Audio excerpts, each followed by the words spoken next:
حدود 40 سالشه، 2 متر و 30 سانت قدش هست و ظرفای اهدایی که میبینید، خنجری که هست، همون ظروف اهدایی که گفتم، هدایای تدفینی همراهش هست. حلقه این خیلی خواسته آقای دکتر مربوط به عصر آهنه، مال 5000 سال پیش از تاریخه. این عصر آهن ما شیوه های تدفینی مشترکی توی عصر آهن از دوره‌های مختلف می‌بینیم، مثلا مال 4000 سال، 5000 سال، 3000 سال، 3000 سال، 2000 سال که دیگه میشه اشکانی، 3000 سال. ما این شیوه های مشترک تدفینی رو به صورت چنباتمه‌ای می‌بینیم. این نشون میده که اعتقاد داشتن که زمین مادر گهواره است و همونجوری که انسان از شکم مادر به دنیا میاد، همونطور هم باید به صورت جنینی دفن بشه.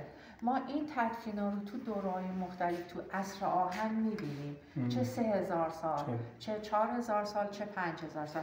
این آقا 5000 سال قدمتشه که ظرف‌های غذا هم همراهش میذاشتن. آب، ظرف آباش که دیگه حالا اکسید شده، همینطور که ملاحظه میکنید مفرق اینا.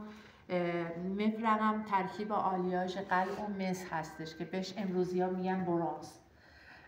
و ظرف غذاهای متعدد. مشخص این فرد خیلی مورد احترام همه بوده، افراد زیادی بهش هدیه کردن و ظرف غذاها هست، وسایل شخصی خودشه. حالا آیا این چه چیزایی بوده توش ما نمیدونیم، اینایی که حالا بر اثر دیگه به مرور زمان پوسیده شده از بین رفته، ولی چیزی که هست این فرد خیلی قد بلند بوده، احتمال زیاد توی جنگ، توی یک نبردی کشته شده بر اثر خونریزی زیاد، چون آسیب فیزیکی ندیده، احتمال زیاد بر اثر خونریزی زیاد یا عفونت خونی از بین رفته، مرگش.